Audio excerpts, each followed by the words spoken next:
बाबा वैद्यनाथ ज्योतिर्लिंग की पावन कथा। बाबा वैद्यनाथ महादेव, जिन्हें द्वादश ज्योतिर्लिंगों में से एक कामना लिंग माना जाता है, की कथा अत्यंत पावन और फलदायी है। इस कथा को स्वसर गाकर या एक सुंदर लयबद्ध प्रवाह में सुनाने की परंपरा है। आप इसे एक सुंदर शांत लय में मन में शिव का ध्यान करते हुए पढ़े या सुने। ओम नमः शिवाय। श्री वैद्यनाथ ज्योतिर्लिंग कथा। मंगलाचरण शांत रस में।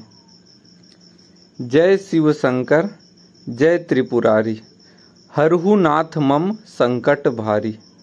वैद्यनाथ प्रभु गाथा गाऊं, श्रद्धा सुमन चरण में चढ़ाऊं। हर हर महादेव।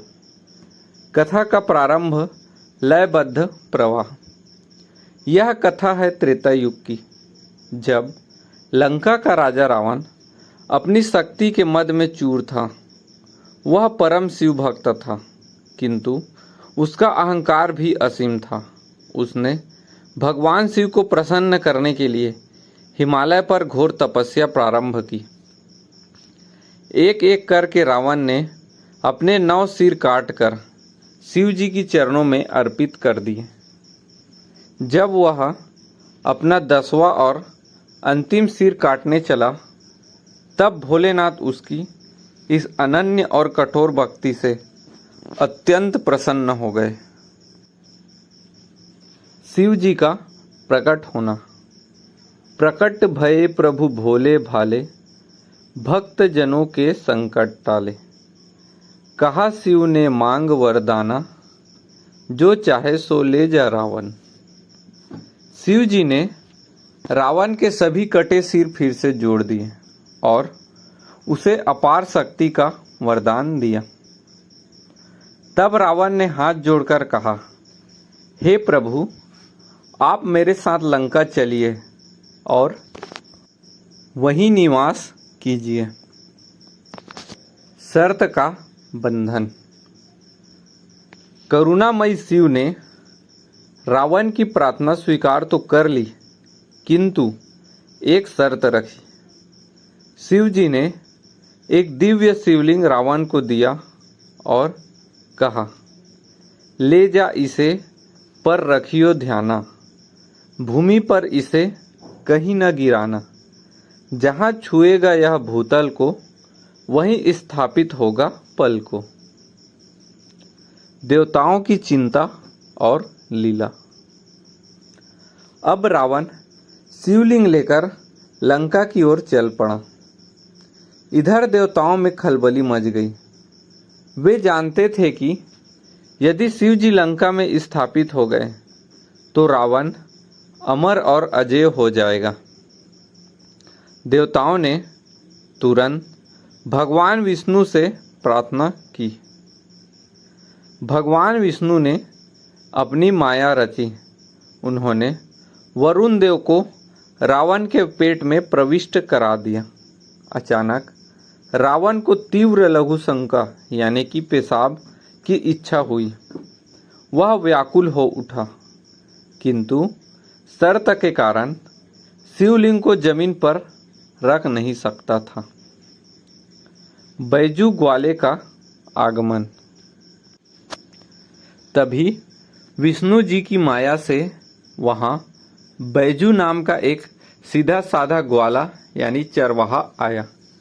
रावण ने उसे आवाज दी और कहा, पकड़ो इसे तुम घड़ी दो घड़ी, डिगना मत चाहे विपदा आन पड़ी।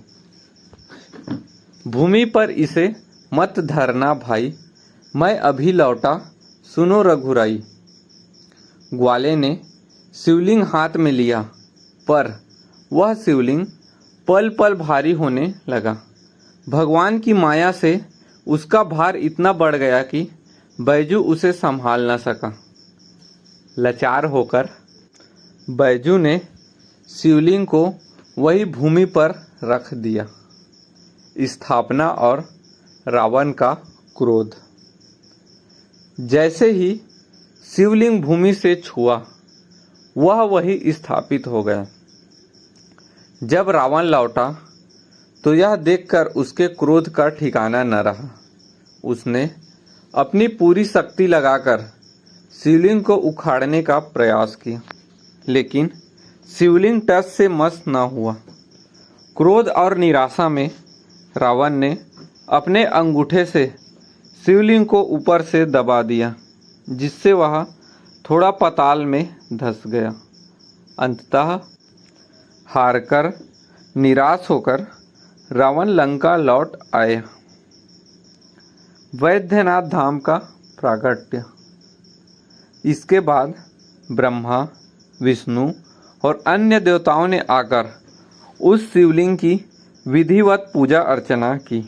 चूँकि बैजू ग्वाले के माध्यम से इस लिंग की स्थापना की राह बनी और शिव जी ने यहाँ रावण के घावों और उसकी भक्ति को वैद्य, डॉक्टर या चिकित्सक की तरह आरोग्य दिया।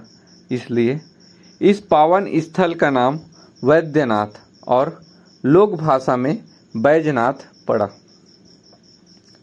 आरती स्तुति के भाव।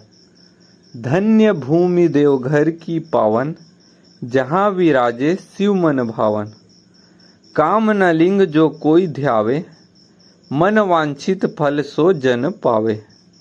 बोलिए वैद्यनाथ महादेव की जय। हर हर महादेव।